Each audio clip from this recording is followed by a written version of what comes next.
Hello. Guess who had the awesome idea to come to a waterfall to record, forgetting that waterfalls make a butt ton of noise, and there's nothing I can do about it at all. I'm trying to sit facing away from the falls, and I'm actually getting to look at a really pretty sunset. It's orange on the horizon, and then it becomes pinkish, and then darkens to blue, and it's very, very nice. I've just come here to record an episode because I wanted to explain what's happening with the podcast and what my thoughts are in general with everything at the moment.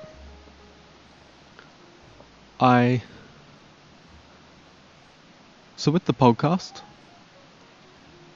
I've been struggling to find an identity, and I think that is a result of me myself not being able to always find an identity.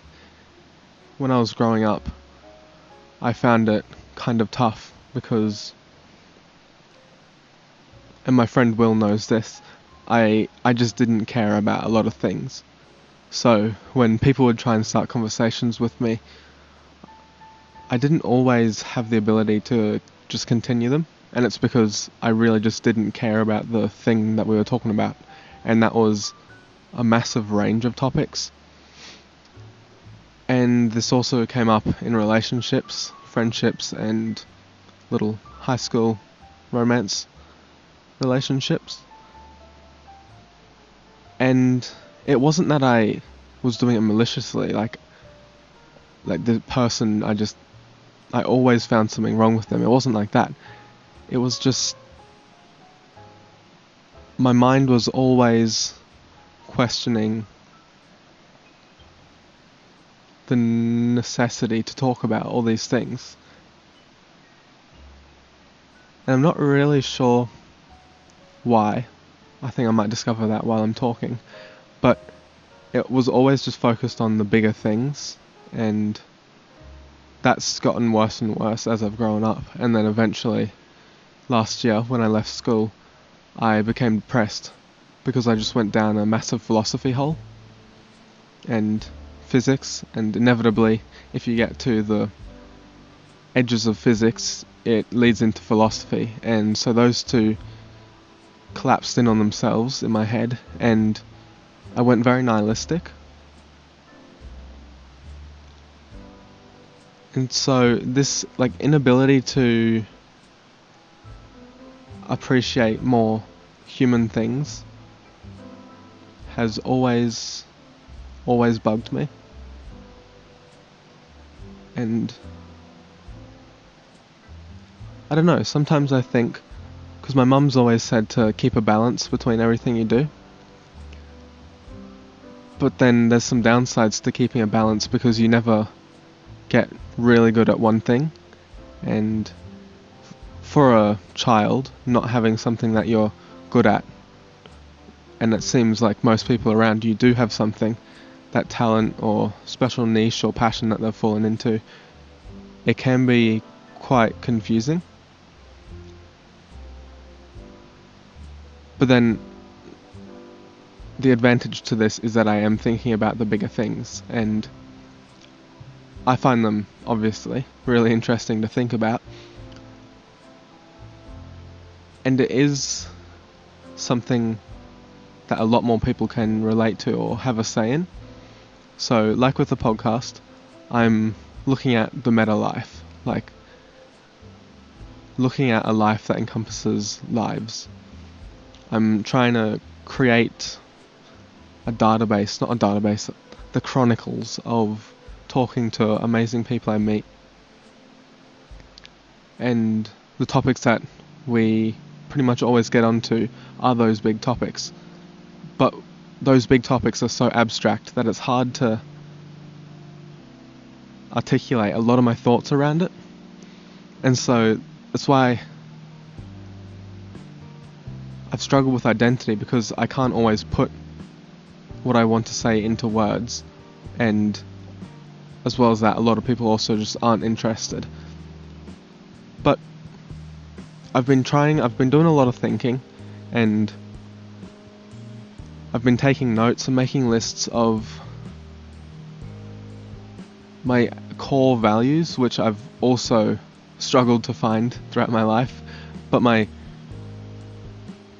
core values for both myself and the podcast, and I mean myself as in online, my persona, and trying to keep that persona as close to my actual thoughts as possible, because I find it so hard to articulate this stuff. It's not always going to be a perfect version of me, and there's also aspects of, as with everything, all the things I've ever seen coming into it. So it's all the other influences, the way that they create content, that does seep in, and it's hard because I don't like that at all. I don't like the way that they do stuff. I don't like the constant selling of courses and services all over these influencers' pages. But then I just slip back into that dissonance where I'm trying to create a business or some type of monetization with this. And obviously that is my goal. It's not my main one, but it is a necessary goal for myself because of my plans to do this full time and to travel around with it. I need to somehow monetize it. But I just cannot sell my soul for the cheap hooks or the marketing on it. I just can't do that. And so when I'm looking at MetaLife's identity, I switch between these two sides where I'm either looking at how can I optimize this for brand efficiency, how can I get perfect color schemes, logo, online presence, and then whether it's a day or a week later, I remember, like, what the fuck am I doing? Like, this is supposed to be something completely original to me, and I'm not trying to completely reinvent the wheel, but I'm trying to,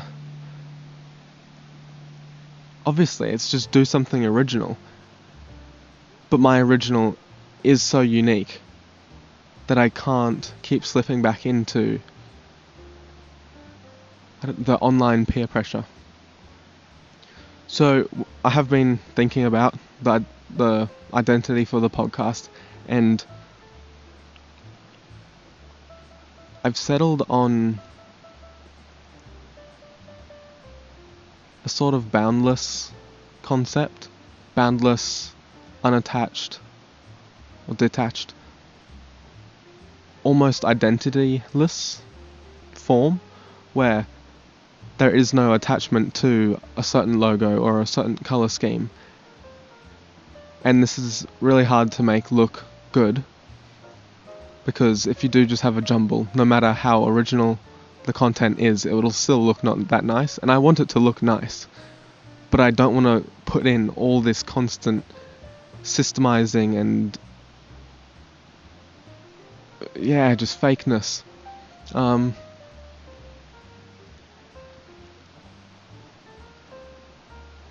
And yeah, this applies to a lot of my life. It's like, since these are such abstract conversation topics and thoughts, and not a lot of life accommodates for this. Because if I do get to this point in my spirituality, and I keep going, and especially like with the help of psychedelics, furthering that mindscape, it becomes harder and harder to do everyday tasks, especially to hold down a job. I haven't held down a job for longer than 6 months since my first job. And it's just because everything becomes so, like, I'm able to find joy in it, but I'm not able to find content. And joy and content contentment are very different. Like, I can find joy in actually doing the task, but I never really feel like, well, I definitely don't feel like this is my calling or this is something that I could work into. So it is hard to continue, and with this I've also got the depression that every time I miss my medication for a day, I'm just reminded that, fuck, it's still really there. And yeah. So with the podcast, I've decided, Meta Life, I'm going to just go for a black and white picture and switch it just really to whatever I want for a week. And then if I get submissions of profile picture ideas, I'd love to do that. That would be really fun. Just Meta Life in any context, like the Adult Swim trend that went around a while ago. That would be really cool. And I just want to live. But it is hard sometimes.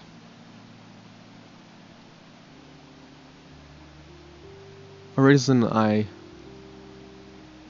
decided to talk about these bigger topics like philosophy, spirituality, is because I wanted to try and turn them around, because in the past that has caused me a lot of problems mentally. So I wanted to go about it in a positive way, and even though I find happiness really hard to prioritize, everyone else seems to be doing a fine job. So I wanted to try and channel that energy and surround myself in it. But sometimes I'm just like, wow, this is hard.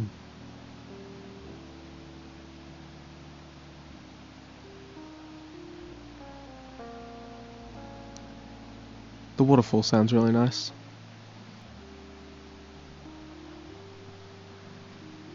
So I wanted to read something,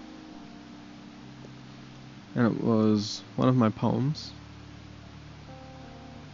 from my poetry account, which I'm going to get rid of because I'm just going to post all the poems on my main account. But this poem, I think, is one of my favourites that I've ever written, and it's a bit of the reason as to why I just write poetry in the first place. And it's also describing a bit of my struggle with the podcast and Instagram at the moment, because it definitely isn't what I want to do. But I mean, Instagram, the podcast is fun, but I never really feel that the podcast really fulfills that whole medium that I want to communicate through, because it's just me and a guest. It's behind a screen, and I want to be in person, but I also like words written instead of spoken. And there's so much that I just want to constantly convey, but I just don't really know how, and it's something I'm always thinking about. I've been recommended YouTube, but I'm not a fan of editing videos, and I don't have the money at the moment to buy a video editor. So I want to write a book, and I like the way that Twitter does it, but I obviously don't want to use Twitter either. But it's just those little messages that I can just put out whenever. So throughout the day I can just give everyone that wants to hear a little spark from my mind. So here's the poem. It's called Autological. To possess the ability to finally explain oneself. A poem. There it is between husband and wife. There it is between death and life. There it is between leaf and stem. There it is between all of them. For what exists within this amalgamation, the most primal and lovely of reality's creations. I can tell you this once on this occasion, of what it is must be, of what it must be is communication. Countless forms boiled down to vibrations, I write this now as a demonstration. Poetry, my love, is unique in nature, from the brain to the soul, from neighbour to neighbour. It is only through poetry may our brains comprehend where the bounds of our soul may possibly end. Once and for all, my passion flies free, soaring out of my soul, engulfing thee. The mind is of logic, tangibility, the soul is of feeling, possibility. Through poetry, my love, two worlds collide, open my book, and just inside.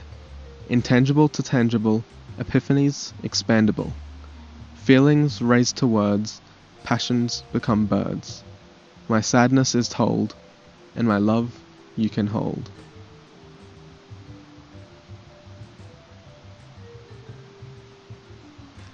And not only do I think I did a pretty good job at rhyming in this poem,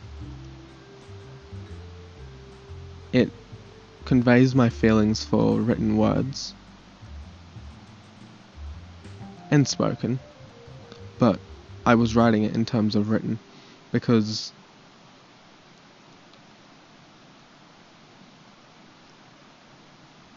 I don't know. I don't actually know why.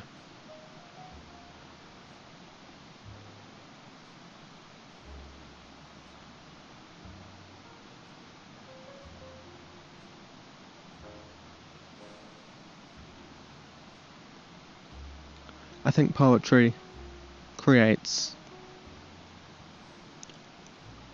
a very intimate stage between the reader and the writer. I think it can convey rhythm, emotions, both positive and negative, very abstract ideas, and you can put all the contrasts and comparisons and analogies and metaphors, and they all create this really cool ecosystem of words that relate back to each other, compare different subjects, and yeah, that poem I think is quite nice.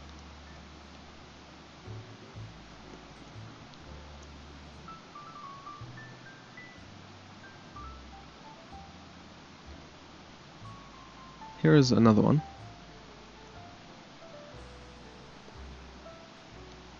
Beauty is beautiful because it fades. As the sun becomes set at the end of days,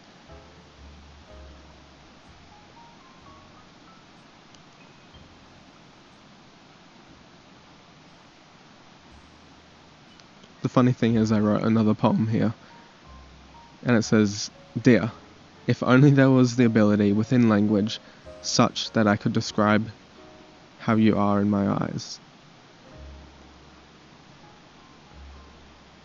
And that's also me saying that some feelings just cannot be expressed through words.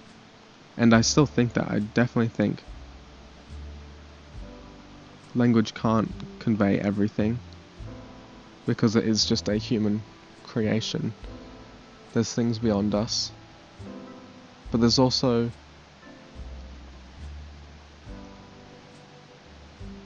ideas that would take 1,000 words to describe.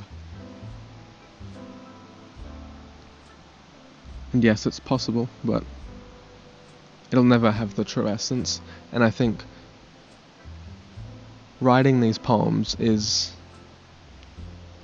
you call it original work, but the message is rarely actually original. Someone's probably said it in history, and even if you didn't hear that, the concept and the idea has always been there and has been known. But I don't think that's the problem. I think the beauty in poetry is that it is a new way to convey the same thought over and over. It's all saying the same message in a different way.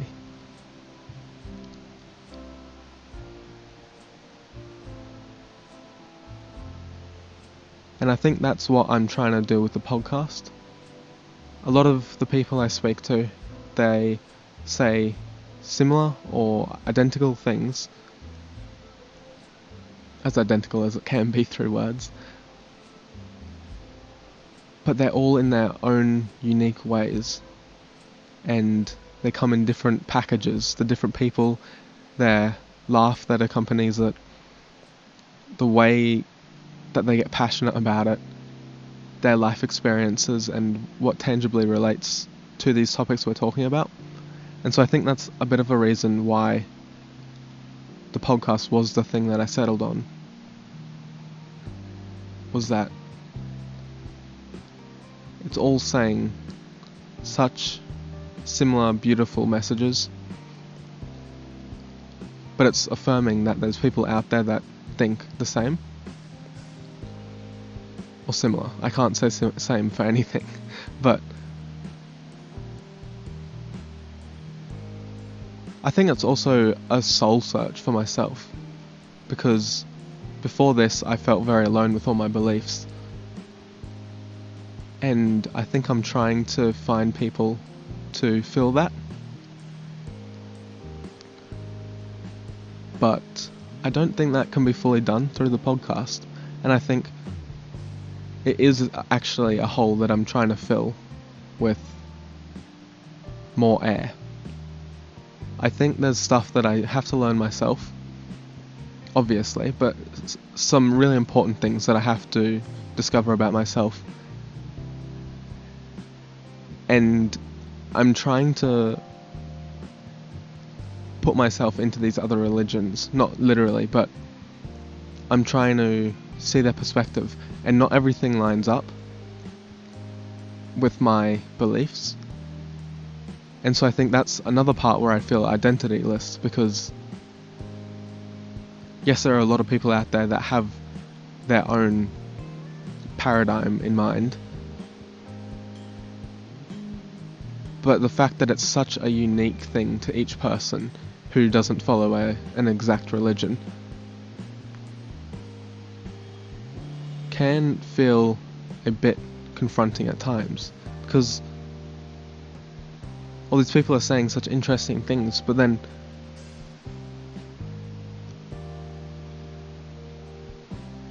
it feels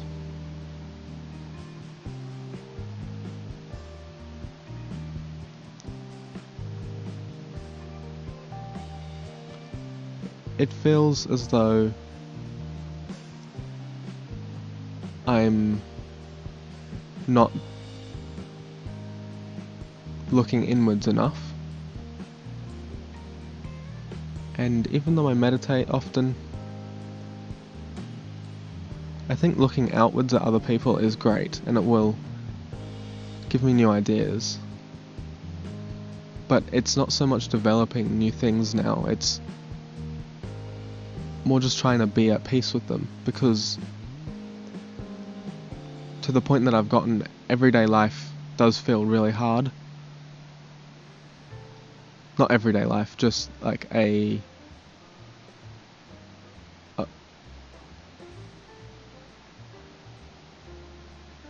traditional life.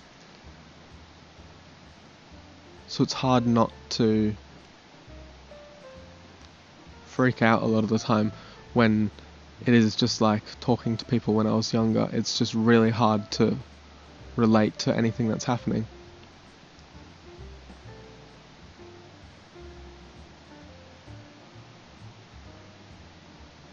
See, this is a really hard thing to articulate. A theory that I also wanted to talk about in this episode was one that I got talking about with someone in the comments of one of my posts, and it's the question of if we are in a simulation. And this theory does get shut down quite a lot, just because it does seem like a nerdy way to think about it. But this person had some really good ideas, and it's like there is so much order to the universe, and yes, that could be a godlike creator, but it could also be the programming of a system, because if one day we are able to generate quantum computers, or the step after that, that can simulate an entire world and make it seem like there is a universe around at least, or maybe program a whole universe, then why couldn't we be the result of that? And if you're in the system, you can't see outside the system, so you'd never really be able to know unless you were told, and they can just easily not be told. But on top of that, simulations are able to be sped up, which means time could be even more relative than we thought, and we could be happening in 3 microseconds in a higher fidelity.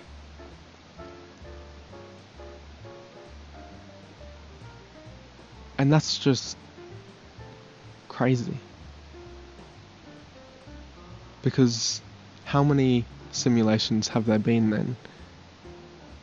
And if one reality creates a simulation that can create simulations, then how many times has time been warped? And it's just crazy to think about.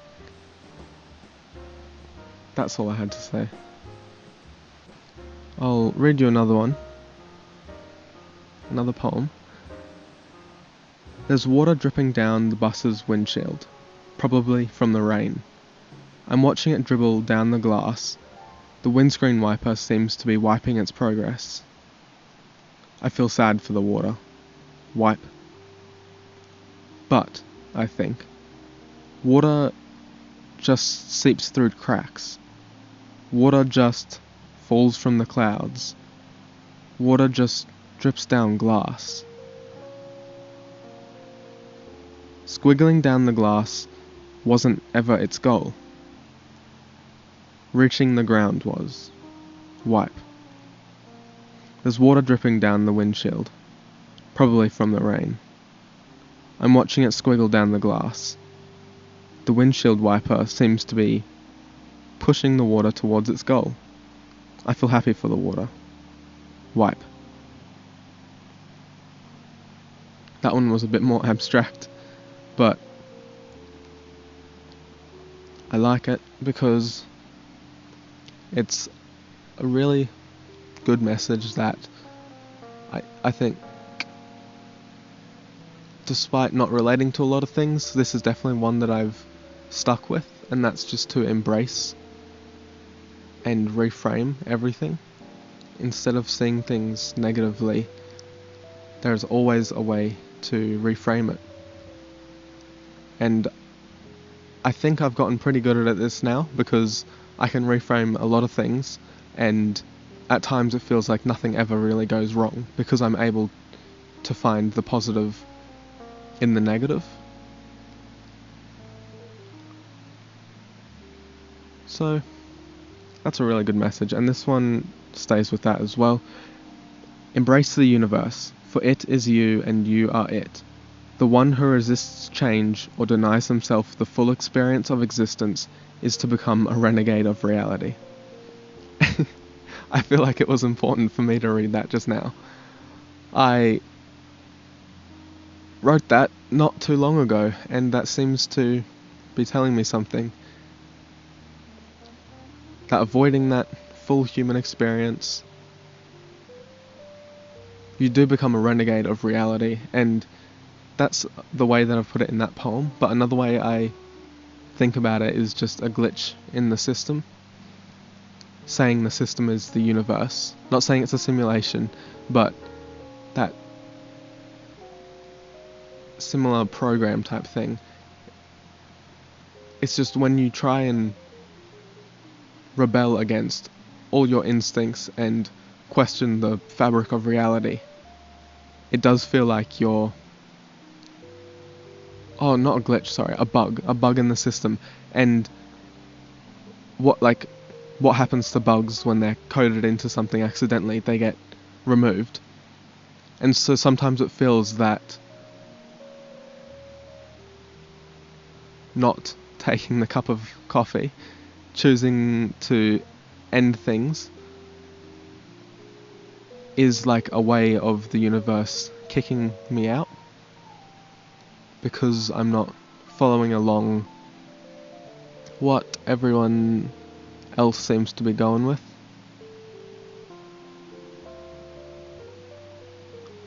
And that has plagued my mind for a while, is feeling like even the universe doesn't think I should be here.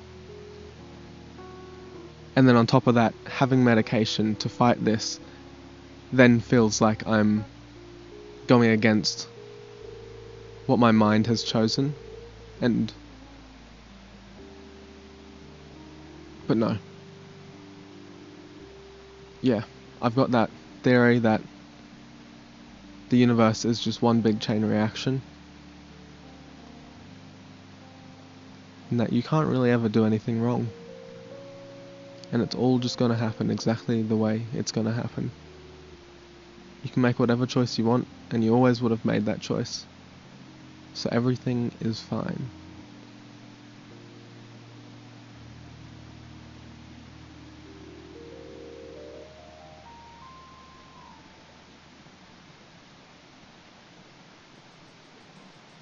Thank you for joining me today. This has been a bonus episode of Meta Life. My name is Tate Donahue, and I'm gonna go walk back to my car because it's so dark that I cannot see the waterfall anymore. Please go check out my Instagram. My goal is to reach 10,000 followers, because then I can do a lot more things on the platform, and hopefully I can start making a living out of this one day, and do this full time, and spread connection and truth, and help more people open up to their real self, whatever good that brings. So yes, I love you. Have a great night, and I'll see you on the next episode of Meta Life.